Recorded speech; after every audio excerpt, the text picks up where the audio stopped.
Fala pessoal, tudo bem? Eu sou Rodolfo e sejam bem-vindos ao primeiro episódio do Vale 10, o seu podcast de listas favorito. É o primeiro episódio, mas eu sei que já é o favorito. Hoje eu tô aqui pra falar sobre plot twists de filmes, os melhores plot twists do cinema. E pra me ajudar, eu vou chamar aqui o meu amigo Eduardo Ramos. Tudo bem, Eduardo?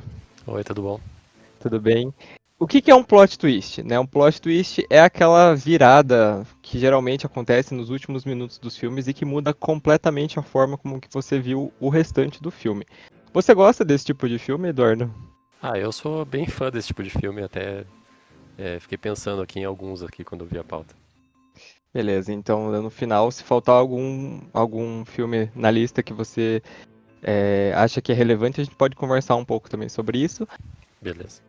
Bom, para fazer essa lista, eu fui pesquisar em várias listas, inclusive eu vou deixar no final para vocês aqui embaixo todas as fontes que eu peguei. E eu levei em consideração se o filme é bom, também levei em consideração o quanto que o final impacta no desenvolvimento do filme, ou seja, o plot twist ele tem que ser bom, né? Não pode ser um plot twist extremamente zoado, não pode ser aquelas coisas que a pessoa estava em coma o filme inteiro e foi tudo imaginação dela. E também a gente levou em conta como que os críticos em geral e os telespectadores eles lidam com esse plot twist se eles realmente gostam. Agora sim, um aviso de spoiler, obviamente, né? A gente vai tratar do final desses 10 filmes, mas vamos lá para o nosso 10º lugar.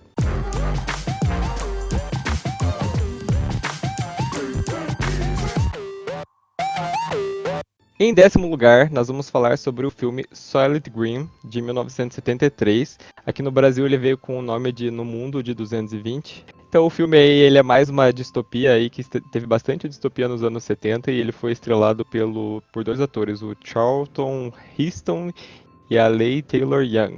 E ele conta a história aí de uma Nova York que já está com 40 milhões de habitantes, então eles lutam por água, lutam por comida, né? A carne vira um produto de luxo que só os ricos têm acesso e os mais pobres eles são obrigados a comer uma ração que se chama Soylent.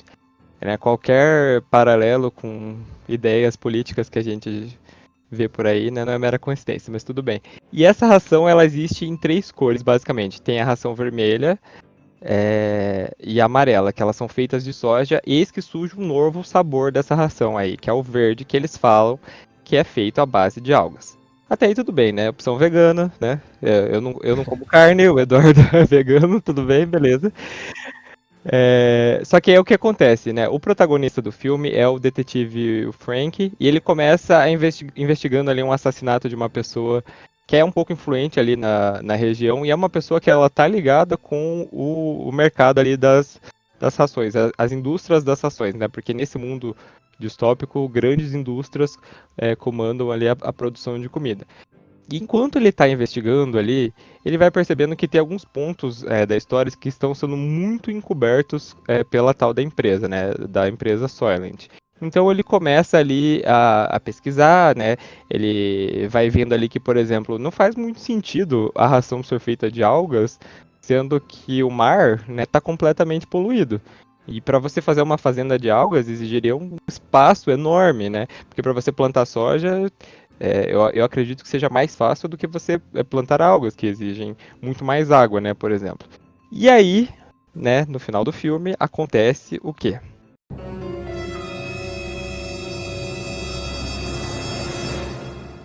Ele descobre que a verdadeira matéria-prima, na verdade, são pessoas, né? A ração que eles falam que é feita de algas, ela é feita de pessoas. E é uma espécie de eutanásia geral que o governo ele tá fazendo para que as indústrias ganhem mais dinheiro e possam, né, distribuir mais, né? É um plano do governo junto com a indústria, né? O governo fornece as pessoas, a indústria faz dela a comida de volta para a população. Estamos chegando lá. Espero que demore bastante. Do jeito que são as coisas. Mas eu achei bem interessante esse plot twist, ainda mais pela época do filme. Sim, e eu sinceramente não lembro de ter visto assim nada. A gente vê muitos plot twists que vão se repetindo com o tempo, mas eu nunca vi nada parecido com isso, assim. Eu achei bem inovador, assim, a ideia, né? Não sei na época se teve alguma coisa parecida, mas em questão de plot twists, assim, eu achei que foi bem dramático esse final. Pois é. Eu fiquei pensando nesse filme, eu fiquei pensando também em outros filmes, tipo Fahrenheit 457, não sei se sabe qual que é, não sei se você já viu. Já vi. Também que eu achei meio na leva desses filmes, assim, a pegada dele. Distopia sempre teve aí, né? Andou lado a lado com o cinema, né? Tanto que tem essas distopias mais modernas. Agora eu sinto que a distopia ela tá muito mais para os jovens, né? Quando saiu esse boom de jogos vorazes, Sim, sim. a última distopia, acho que o último filme de distopia que eu vi assim que era mais moderno foi se contar Bird Box, mas eu não sei se você assistiu, eu não gostei nem um pouco. Eu vi esse, assim, não que eu não tenha gostado, só achei que faltou alguma coisa, assim. É, eu também senti isso. E o último que eu gostei que eu assisti, que era mais novo, é o Expresso do Amanhã. Expresso da Manhã é aquele que tem na Netflix. O trem vai girando o mundo, que é com o Capitão América. É esse mesmo, esse Esse eu mesmo. gostei pra caramba. Eu gostei, embora o pessoal não tenha gostado tanto, assim, no geral, a crítica, né? Mas eu gostei. Eu gostei. E não sei se você se lembra que a comida que eles comiam lá no trem também era. Só que eu não lembro se eram pessoas, né? Eram Eram pessoas, eram pessoas. pessoas. É, bizarro, né? Ah, e só uma errata é Fahrenheit 451, não 457. E aí eu concordando também, né?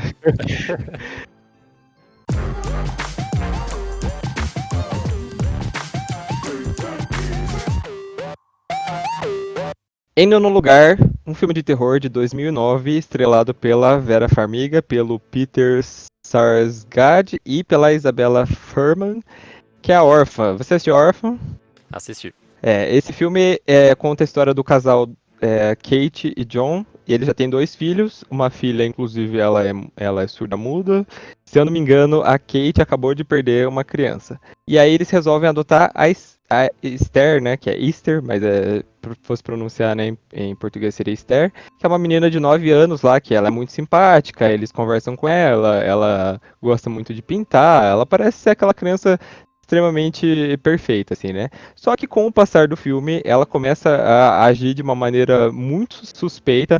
Então os pais estão lá em momentos íntimos, digamos assim, ela aparece do nada, ela aparece matando um pássaro, agredindo colegas de sala. E começa assim, mas aí vai ficando cada vez pior, né? Mais e mais coisas vão acontecendo. A menina chega a quebrar o próprio braço para culpar a mãe pelo que ela tá fazendo, para que ela se aproxime do pai dela. Ela ameaça os irmãos constantemente e uma das coisas mais bizarras que ela fez, ela no caminho do orfanato, ela mata uma das freiras, né? Então a Kate resolve começar a investigar o passado dela e ela tem uma descoberta assim que quando eu vou confessar que quando eu assisti esse filme, eu não esperava isso, porque eu não tinha lido o plot, tava todo mundo falando desse filme, não, você tem que assistir Órfã, você tem que assistir Órfã, e eu fui ver e eu não esperava isso, que ela descobre que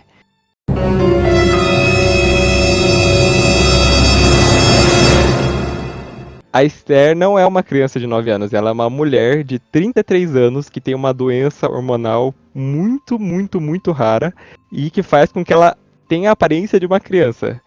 Isso é muito bizarro. Bizarro. Inclusive, ela já estava sendo procurada pelo assassinato de mais 7 pessoas, incluindo da última família que adotou ela. E quando eu vi isso, eu fiquei, caramba, da onde tiraram essa história? Eis que eu fui buscar e descobri que também é baseado numa história real. Não sei se você sabia disso. Sabia, sabia. E, nossa, esse filme me deixou um pouco perturbado na época, assim. Não foi assim na época que saiu que eu vi, né? Eu vi depois, acho que alguém baixou e eu vi junto. Eu também não tinha ideia do que se tratava o filme. Nossa, e é, tipo, muito bizarro pensar na evolução da história e que é baseado numa história real, assim, sabe? Tipo, uma mulher se fingir de ser uma criança pra cometer crimes, roubar a família e tudo mais.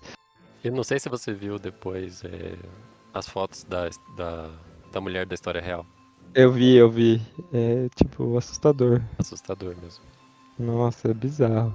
Tipo, esse filme eu acho ele mais ou menos, assim, hoje acho que se eu assistisse eu já não ficaria tão impactado assim. É que também você já sabe daí, né? O que acontece. Exatamente. Mas na época eu fiquei, assim, passadíssimo, nossa É, senhora. não é dos meus favoritos, assim, mas o plot twist dele, pra mim, acho que dá pra entrar na lista tranquilamente.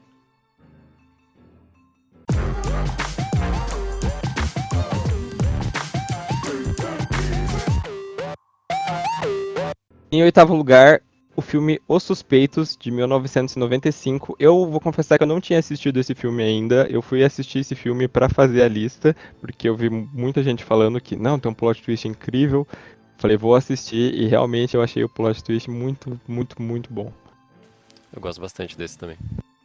Então, no filme, né, a polícia ali tá investigando uma explosão que teve num cais lá, desculpa, uns marinheiros que foram mortos e tudo mais. E no começo eles têm 5 suspeitos, entre eles está uma pessoa chamada Verbal Kint, que é interpretado pelo Kevin Spacey antes do cancelamento, tipo uns 20 anos atrás. É bem, bem antigo esse, né? É bastante. O Quint, ele tem uma deficiência pra andar e inclusive alguns personagens chegam a chamar ele de aleijado e tudo mais. E ele parece que é um cara bem legal, ele tá cooperando com as investigações. Ele é um criminoso, sim, ele deixa isso claro em vários momentos, mas ele tá muito querendo ajudar ali a polícia a desvendar toda a história. Que eles querem descobrir o que se passou até chegar no momento da explosão. Então ele conta toda a história do que aconteceu dele com os outros 4 suspeitos. E com o passar do tempo, eles chegam em um nome que é um tal do mafioso que se chama Kaiser Souls. E todo mundo morre de medo desse cara, porque tem altas histórias sobre ele, que ele matou a própria família e não sei mais o que. E as pessoas não conseguem nem ouvir o nome dele, que já se pelam de medo. E até aí, né? Tudo bem, é um filme de máfia, né? Só que o que acontece? No final do depoimento, eles realmente consideram, né? Não, esse cara realmente ele é muito perigoso e a gente pode dar uma proteção pra você. Só que o Quint ele recusa e ele fala que ele vai embora. E é aí que a gente descobre que, na verdade,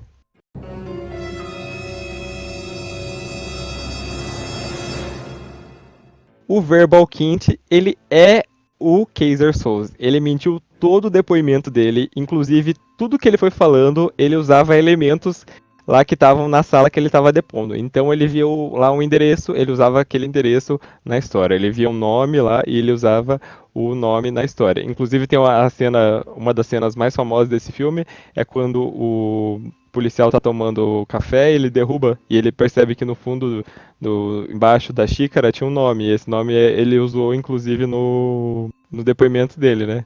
Nossa, eu não lembrava desse detalhe. Mas estava escrito tipo porcelanato tal, e esse nome era tipo um dos nomes lá que ele tava usando. Eu achei assim esse plot twist muito, muito legal.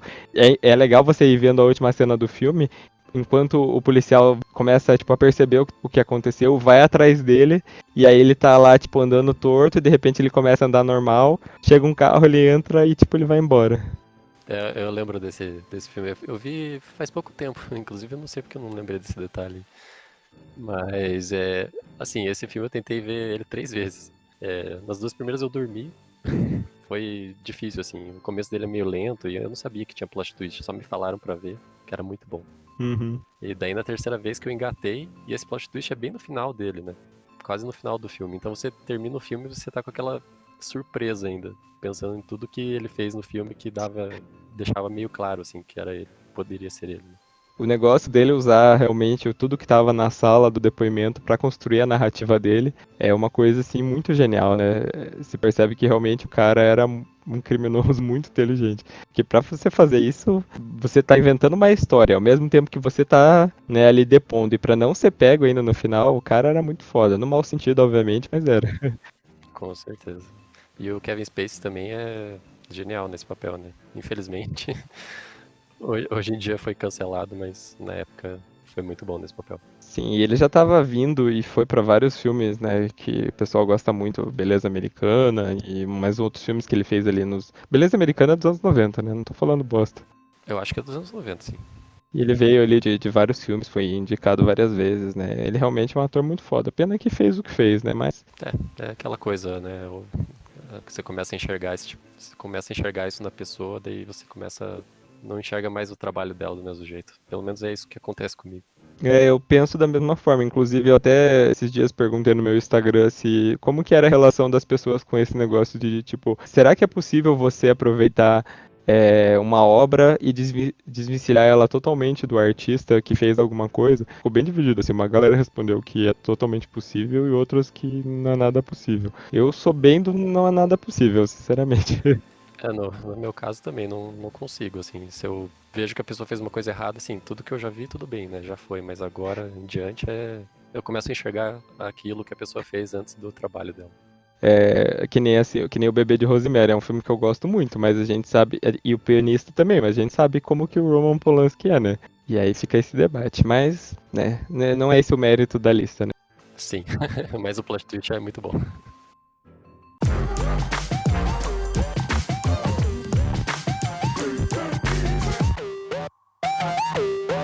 Em sétimo lugar, o filme Amnésia, de 2000, dirigido pelo Christopher Nolan, que, cara, eu não conheço nenhuma pessoa que não goste do Christopher Nolan. Você gosta?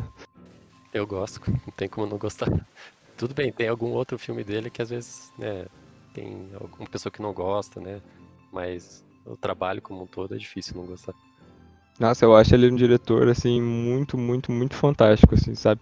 Interestelar, eu acho extremamente bem feito, a origem, os próprios filmes do Batman, nossa. Sim, esses Batmans foram. Vai ser difícil superar. E no filme da Amnésia, né, o personagem principal é o Leonard, ou Lenny, como ele é chamado por alguns personagens, e ele tá ali buscando o assassinato da esposa.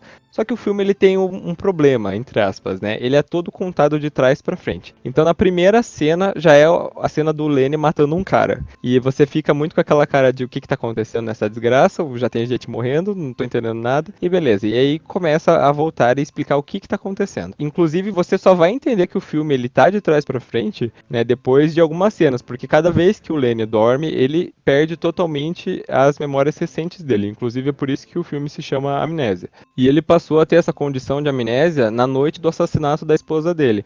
Porque enquanto o criminoso estava estuprando e matando a esposa dele, ele foi pra cima dele e ele diz que um outro cara pegou e jogou ele contra um espelho. E nisso ele sofreu, né, um dano neurológico e passou a não assimilar mais as memórias recentes. Só que ninguém acredita muito nessa teoria dele que tinha outra pessoa lá no banheiro junto. Como ele tem esse problema do esquecimento, ele passa a tirar fotos de pessoas e de lugares e ele vai anotando coisas nessas fotos, né? Então ele vai lá e tira foto de um cara e escreve assim: não confiar nele porque ele mente. Ele tira foto de um lugar e fala que é aqui que ele tá hospedado, né? Esse tipo de coisa. E ele também ele vai anotando essas coisas para ele averiguar depois. E quando ele tem certeza de uma coisa, ele vai lá e faz uma tatuagem que é para ele toda vez que ele olhar, ele realmente ele vai lembrar do que aconteceu, né? Enquanto ele tá nessa busca aí muito louca atrás do assassino da esposa dele, ele conta, né, nos intervalos, a história de um homem que se chama Semi e que tinha a mesma condição que ele. Né? Guardem esse nome, Semi, que é importante. No final do filme, a gente descobre que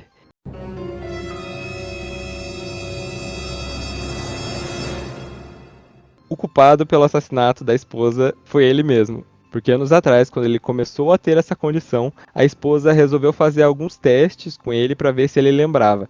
E a esposa dele, ela era diabética e ela falou assim, que já estava na hora da injeção de insulina nela, ele foi lá e deu uma injeção nela. E ela falou, foi repetindo isso, foi repetindo e ele sempre dando injeção porque ele não lembrava. Como ela teve uma super dosagem de insulina, ela acabou morrendo. Se você for reparando durante o filme, essa é a mesma história que ele conta, só que ele fala como se ele fosse o tal do Semi, só que não é verdade. Na verdade, o Semi era ele, era a história dele que ele contava através desse outro personagem. E ainda tem um outro plot twist dentro desse plot, que é que, na verdade, o investigador do caso é o cara que ele mata na primeira cena. Porque o investigador começou a ajudar ele, digamos assim, a realizar a fantasia de encontrar o cara que matou a esposa dele. É tipo, é muita coisa pra você entender de uma vez só. Esse filme é bom, mas esse filme é muito difícil de entender da primeira vez que você vê ele. Eu também achei, também acho que se você vai tipo fazer uma investigação assim, vale a pena você assistir duas vezes, porque tem muito, muito, muito detalhe pra você prestar atenção, né? Sim, sim. Assim, como a gente tava falando do Nolan, esse é um dos meus filmes que eu não gosto tanto dele, assim. Não, sério. Sério, eu vi. Acho que foi porque eu fiquei muito. Esperando muito, né? Porque é o Nolan. Daí eu vi o filme e eu fiquei meio sem entender, e depois eu vi de novo e eu entendi, só que daí pra mim já tinha estragado a experiência. Mas eu confesso que o filme é bem legal, assim. Vale a pena ver, ainda mais pelo plot twist. Mas no geral, Eu não curti tanto assim. Você gostou bastante? Eu gostei bastante, bastante mesmo, porque assim, o que eu mais gostei desse filme, na real, foi como que foi a genialidade pra escrever ele, sabe? Porque pra mim, tipo, esse tipo de filme o pessoal gosta bastante, mas pra ele dar errado é escrever uma coisa errada no roteiro, sabe? Já cagou com o filme inteiro. E realmente eu acho que ele é muito bem escrito, assim, sabe? Muito bem escrito, muito bem dirigido. Foi o próprio Nolan que inclusive escreveu. E para vocês que fazer um filme desse sem deixar lacuna, olha, é bem difícil. Não, mas é. Nesse sentido, realmente, o filme eu gostei muito, assim, só achei que faltou um pouco. Não sei, as atuações, assim, não me cativaram tanto, assim. Eu achei um filme um tanto parado, assim. É, mas a história é. A história é o que vale nele, né? Não. Pra mim, pelo menos. Não, tudo bem, né? Cada um tem as suas preferências, né, de filme. Eu gosto bastante do Nolan. Eu não gostei muito daquele filme dele lá que ganhou o Oscar lá da guerra lá. Não gostei desse também. Eu não gostei. Esse foi o único que eu acho que eu não gostei. O resto eu gostei de todos. É o Dunkirk. Esse eu não curti. O resto eu gostei bastante.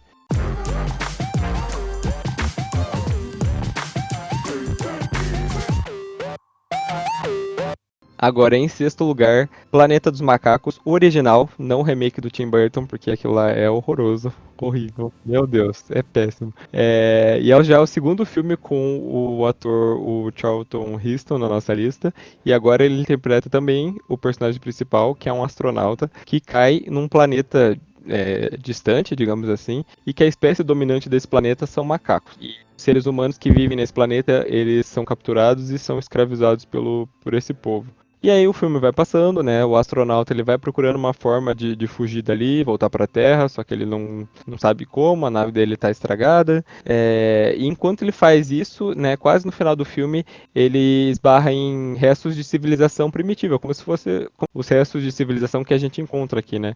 Se na nossa época a gente encontra vasos, encontra pinturas, lá ele acha alguns artefatos que para ele são muito familiares. Ele inclusive ele acha muito estranho tudo isso. Um dos macacos que tá ali no filme alerta pra ele que se ele descobrisse a verdade, ela seria muito cruel pra ele. E ele não entende essa frase, né? Mas no final do filme faz todo sentido, porque ele encontra ali um artefato que faz com que ele junte todas as pistas que passou do filme e ele se depara com uma verdade muito terrível, que é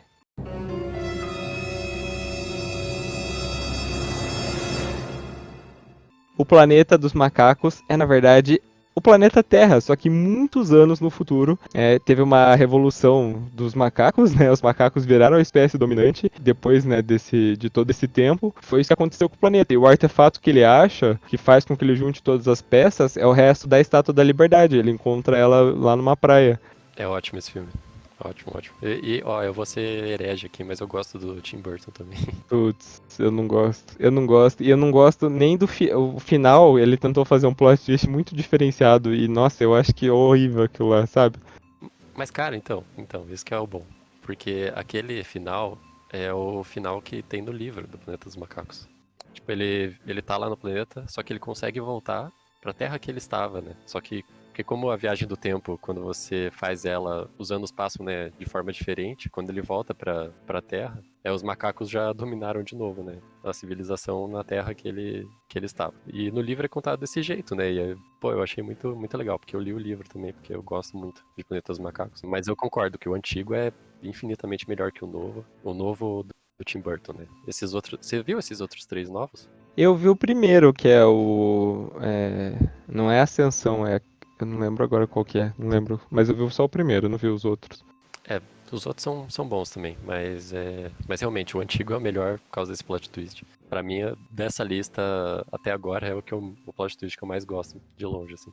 Então, o meu maior problema com o filme do Tim Burton é justamente o final, assim, sabe? Porque, pra quem não assistiu o filme do Tim Burton, no final, o astronauta lá, que é esqueci o nome do ator, o Mark. Mark Wahlberg? Esse mesmo. Ele volta lá pra Terra, ele chega lá em Washington, né, que tem a estátua do Lincoln. É, aham. E aí na estátua do Lincoln, que é aquela estátua famosa que tem nos Estados Unidos, que tá o Lincoln sentado numa cadeira, ao invés de ser a cara do Lincoln, é uma estátua com cara de macaco. Ah, não, eu acho muito podre, desculpa, mas eu acho muito podre. Realmente essa parte foi uma avacalhada mesmo. Mas no livro não tem isso, né? Especificamente, ele só chega, ele cai num ponto da Terra lá e os policiais vão ver o que aconteceu, né? E os policiais são macacos. Daí eu achei um pouquinho melhor, assim. Mas realmente a estátua do Lincoln ser um macaco foi meio forçado. Você falou do livro, eu tava achando que no livro o final também era da estátua, por isso que eu já tava achando, nossa, esse livro muito zoado. Não, mas a história do livro é basicamente o primeiro filme, pelo que eu lembre, né? Posso estar falando besteira. Mas é a história do primeiro filme com o final do filme do Tim Burton.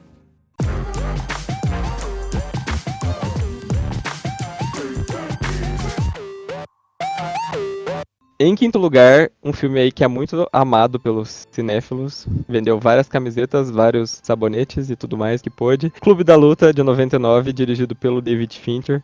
Se você não assistiu o Clube da Luta, vá assistir porque esse filme é muito bom, mas eu vou dar aqui um resumo, muito resumo mesmo.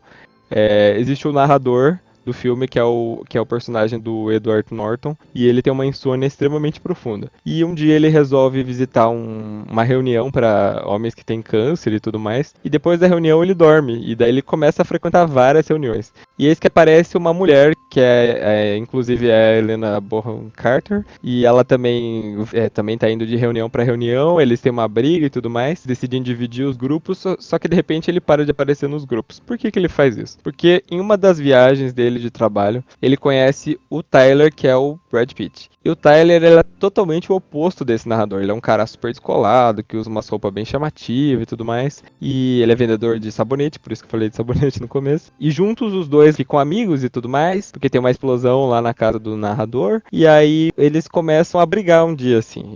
O Tyler chama ele assim, me bata e não sei o que. Eles começam a brigar. E ele vê que ele gosta desse negócio de luta. E aí os dois resolvem abrir o que dá o nome do filme, que é o Clube da Luta. E esse clube, ele é pra homens, né, só pra homens, e é pra brigar apenas por diversão. E é aí que vem aquela famosa frase. A primeira regra do Clube da Luta é você não fala sobre o Clube da Luta. A segunda regra do Clube da Luta é que você não fala sobre o Clube da Luta e tudo mais. E aí eles começam a juntar, né, vários membros, e fica uma coisa gigantesca. Ele começa a perceber que vão abrindo outros clubes da luta em outros lugares, em outras cidades, e ele vê que aquilo começa a fugir um pouco do controle, e eis que um dia o Tyler desaparece misteriosamente. Ele vai atrás, ele, né, não acha, mas buscando pelo seu amigo, ele descobre que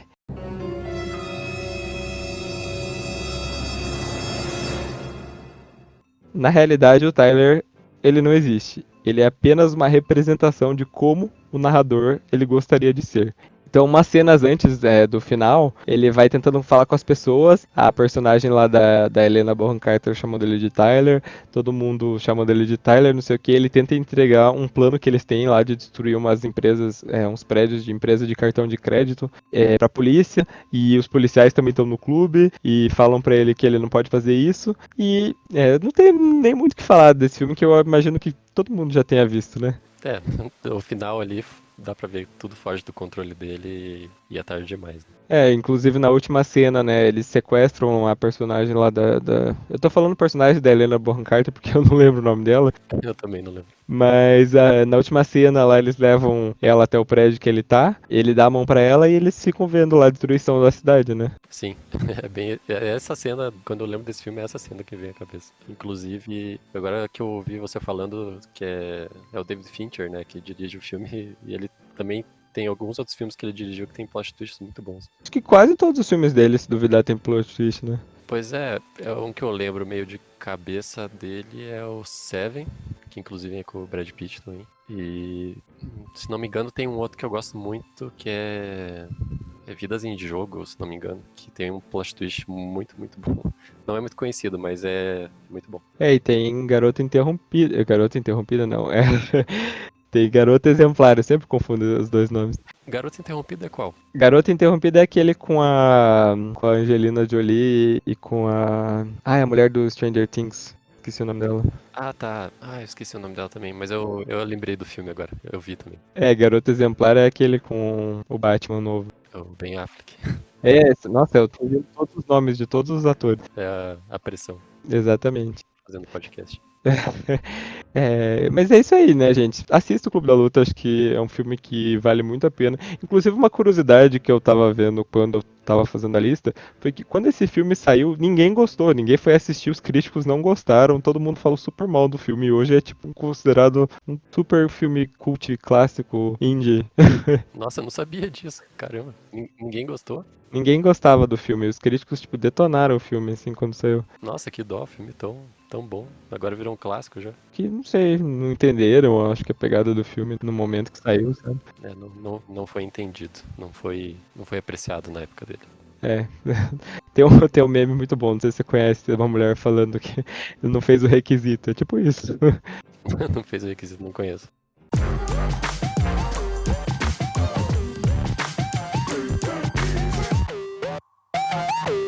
Em quarto lugar, esse filme, cara, eu gostei pra caramba e é um dos filmes mais importantes da história do cinema, Cidadão Kane, de 1941. Pra quem não sabe por que que esse é um dos filmes mais importantes da história do cinema, é porque esse filme é dito que ele tem uma direção assim extremamente perfeita. Várias das técnicas de direção ali são extremamente inéditas pra época. Então tem narração no começo do filme, tem cartaz, tem os closes assim que eram coisas que não existiam nos filmes da época, né? Porque a gente tá falando aqui dos anos 40, né? Então realmente ele foi um marco muito importante para a história do cinema. Mas o que que fala o tal do Cidadão Kane? Então logo no começo do filme, ali a primeira cena mostra um cara à beira da morte. Esse cara é o Charles Foster Kane. E ele é um super magnata da comunicação impressa, né? Ele tinha vários jornais ao redor dos Estados Unidos e no leito de morte dele, ele fala uma palavra, que é Rosebud, que é, para quem não sabe, é botão de rosa em inglês. E ele fala isso e deixa cair um globo de neve no chão. Esse globo de neve se espatifa e tudo mais. E aí vem um grupo de repórteres que tá tentando descobrir, né, o que significa essa tal dessa Rosebud. Eles pensam que se trata de uma mulher e tudo mais.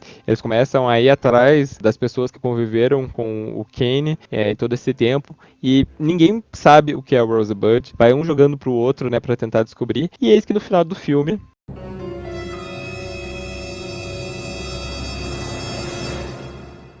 a gente descobre o que é Rosebud, só a gente, porque ele não acabou descobrindo. Rosebud era um trenó. Mas qual que é a importância desse trenó na história? Ele era o trenó que o Kane tinha quando ele era criança. E era uma fase que ele foi muito feliz. Inclusive foi a única fase que ele foi pobre, mas também a única fase que ele foi feliz na vida dele. Porque como a gente vai vendo no decorrer do filme, ele é um cara que ele tem muito dinheiro, mas ele é muito infeliz. Ele se mete em várias coisas, se mete com a sobrinha do presidente, e também se mete com a eleição, se dá mal, e ele começa a perder a credibilidade jornalística que ele foi construindo. É um filme que eu diria que ele tem muito, muito, muito a ver com o momento que a gente vive, sabe? Tem toda a pegada deles falarem no filme, né? Ah, isso é imprensa marrom, ele tá usando o jornal para atacar os adversários políticos dele, e não sei mais o que. Não sei o que você pensa desse filme. Agora você me chamou de cinéfilo no começo do podcast, eu não vi esse filme. Mas eu já sabia do plot twist, porque é um filme muito conhecido, né, famoso. Mas a tua crítica dos tempos atuais aí é real, cara. Eu acho que os filmes, né, retratam, no geral, isso, mas esse filme a gente consegue ver vários pontos que remetem. Eu reassisti esse filme ontem pra fazer a lista e eu realmente fui vendo assim, como que esse filme é atual, assim, sabe? Tanto da parte jornalística quanto da política das pessoas, assim, sabe? Como que se envolver com política pode destruir totalmente a carreira sólida que alguém fez, assim, sabe? Corrompe, né? Nossa, demais. Falei agora do Clube da Luta. Esse filme, quando saiu, também não fez acesso. Ninguém gostou, nem os críticos, nem as pessoas. Não entenderam. E agora é, tipo, considerado o filme mais importante da história do cinema. Como se diz, né, envelheceu que nem vinho, né? Exatamente. Quanto mais tempo passa, melhor fica. Realmente, eu acho que ele foi um filme tão inovador pra época que eles não entenderam, né, a história. Eles devem ter visto esse plot twist, né, do Trenó, assim, e achado, nossa, que coisa boba. Assim, acho que muitos nem viram que o nome do Trenó era Rosebud, assim, sabe? Deve ter saído do cinema pensando que eles não acharam que diabo era aquilo. Imagina. Mas eu vou, depois de hoje, eu vou assistir esse filme, o quanto antes. Daí depois eu comento com você. Beleza.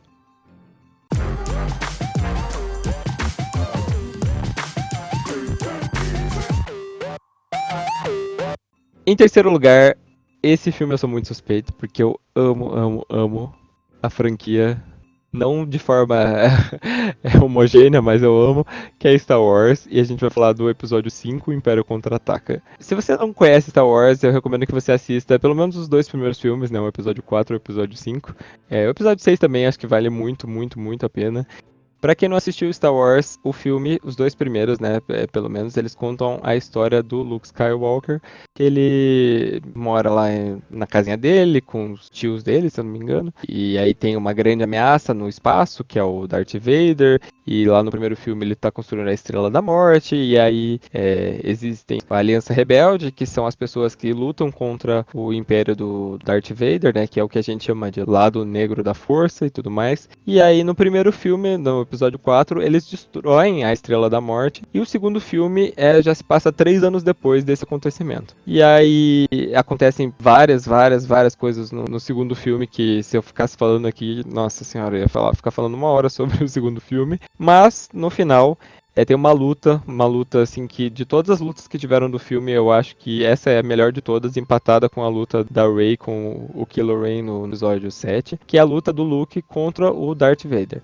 E aí eles estão lá lutando, né, com o sabre de luz dele. E aí o Darth Vader acaba, né, decepando a mão do Luke pra desarmar ele. E aí o Luke tá lá quase caindo num abismo lá, ele tá lá se segurando e tudo mais. E aí o Vader estende a mão pro Luke e fala pra ele assim, eu te ajudo e venha para o lado negro da força, né. E aí o Luke fala que não vai fazer isso porque o Obi-Wan, que pra quem não sabe é o Obi-Wan Kenobi, que já morreu no primeiro filme, e ele disse que o Vader foi o responsável por matar o pai do Luke. E aí que o Vader diz a tão famosa frase, ele diz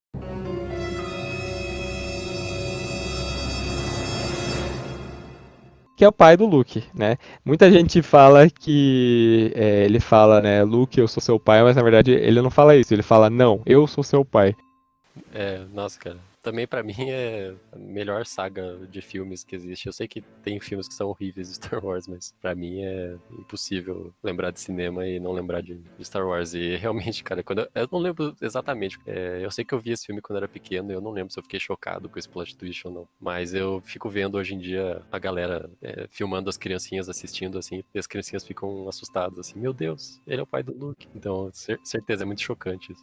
Eu fui assistir Star Wars de verdade quando eu já tinha uns 15, 16 anos. Assim. Eu já sabia desse plot twist, porque todo mundo falava a famosa frase, mas também fiquei, né, passado, porque se a gente for pegar, né, a história, ele não é só o filho do grande vilão da franquia, mas ele também é irmão da Princesa Leia, que eles estavam começando a ter um romance, né? Sim, tinha dado um beijinho já.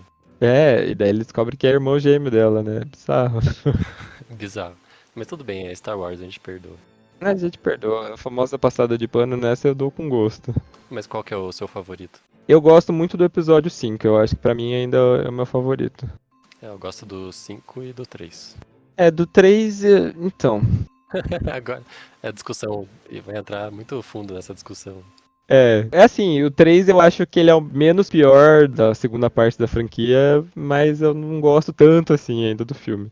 Cara, mas é imperdoável o primeiro filme. O primeiro filme é realmente muito ruim.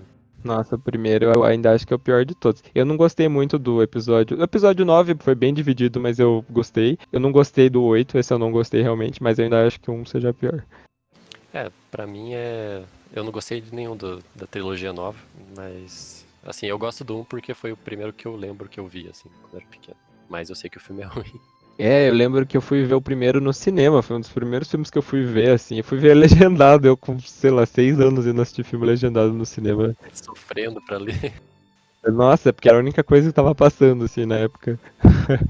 Mais alguma coisa pra falar de Star Wars? Putz, muita coisa, mas vamos deixar pra outro, outro momento. Beleza, pra outras listas.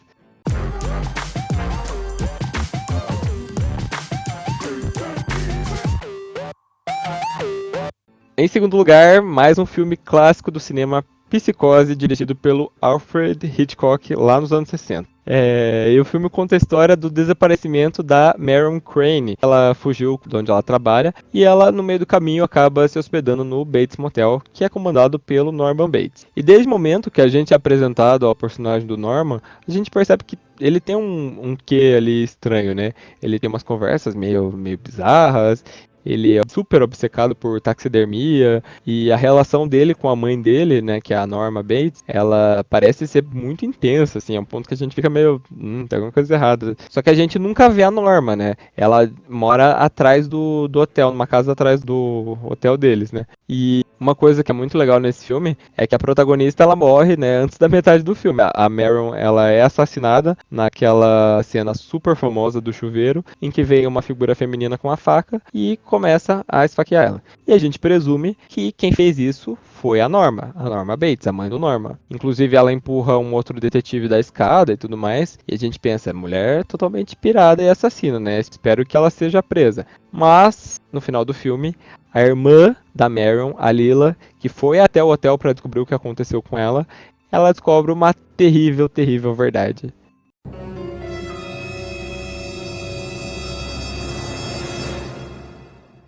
Quem matou a Marion não foi a Norma, foi o Norman. Sim, foi o Norman vestido como se fosse a mãe, inclusive com a peruca da mãe, com o vestido da mãe, segurando a faca. Esse filme é bizarro. Eu demorei bastante pra ver, mas eu fiquei surpreendido com o plot twist. Não, e eu acho um filme que ele envelheceu tão bem, assim, sabe? Tipo, se você assiste hoje, eu acho que é capaz de dar o mesmo impacto do que deu nas pessoas lá nos anos 60, sabe? É, eu concordo. É engraçado agora que você falando que eu vi que Norma e Norman é só uma letra a menos. Pois é, não sei se você chegou a assistir Bates Motel, que é a série baseada no filme. Não assisti, mas eu vi que era baseado. Mas é baseado no quê? Assim, tipo, a mãe dele tá viva ainda ou já é com esse transtorno dele? Não, a mãe dele tá viva. É porque assim, eu não sei se você sabe que o filme, o Psicose, tem 3 sequências. Não sabia. E no último filme aparece a Norma. E a série, ela meio que pegou a história desse último filme, dela tá viva e tudo mais, e fez uma versão moderna. Então é nos dias atuais, né? Tem as mesmas coisas que tem no primeiro filme. Aí mostra o Norman na escola, que ele tem uma amiga. Eu gostei bastante da série, assim. Eu acho que vale a pena quem gostou do filme dar uma assistida. Não, realmente a série deve valer a pena, até porque, pô, o filme é muito bom, né? O filme do Hitchcock. E, inclusive, assim, tem outros filmes dele que são ótimos também. Sim, sim, é verdade. Não sei se você já viu o trailer do Psicose.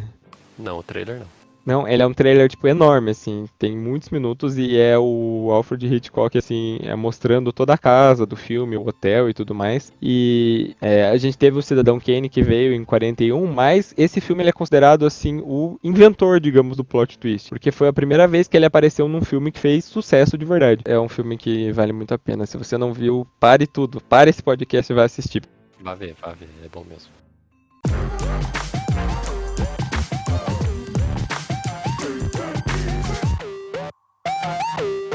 E em primeiro lugar, eu acho que assim não poderia ser outro filme. O filme com uma das frases mais famosas de todo o cinema, O Sexto Sentido, dirigido pelo nosso queridíssimo M. Night Shyamalan.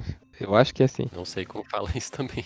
Lá em 1999. Esse plot twist ele é tão famoso, tão famoso, tão famoso, que eu nem vou explicar muito do filme aqui, né? Porque eu imagino também que muita gente tenha assistido, mas ele conta a história, né, de um menino que vê espíritos, isso afeta muito ele e tudo mais, e aparece um psicólogo que é interpretado pelo Bruce Willis, e ele faz uma proposta pro menino, né, enquanto ele tá ali ajudando ele, ele fala para que ele ajude um desses espíritos a, digamos, encontrar o caminho da luz. O menino faz isso, as aparições ali param e ele agradece a ajuda.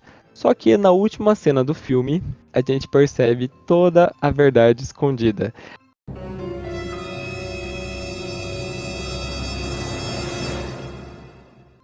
O psicólogo, ele também era um espírito. Ele estava morto todo esse tempo. E como o próprio menino diz, né, às vezes as pessoas mortas, elas não sabem que elas morreram. Então ele tá ali interagindo com as pessoas, só que as pessoas não respondem ele. Só que isso é feito de uma forma tão sutil que a gente realmente não percebe até o final do filme. Nossa, esse filme eu acho muito bom mesmo. Até eu revi ele esses tempos e mesmo já sabendo, né, do óbvio que é o plot twist dele, né, que todo mundo já sabe, eu acho. Você fica maravilhado assim com como é trabalhado isso. Você tenta esquecer na tua cabeça o que vai acontecer pra você tentar se surpreender de novo, porque, sei lá, psicologicamente pra mim ele é muito impactante. Uma das coisas que é legal você fazer quando você reassiste é buscar os pequenos detalhes, né, pra ver se realmente dava pra perceber que ele tava morto todo o tempo ou não, né? Você fica tentando, né, ver por onde você poderia ter descoberto que ele não era uma pessoa viva. Tá muito bem escondido. Tá ótimo mesmo. E esse ator, você lembra o nome dele, do menininho? É o. Ai, não lembro. Não lembro. Ele fez inteligência artificial, né?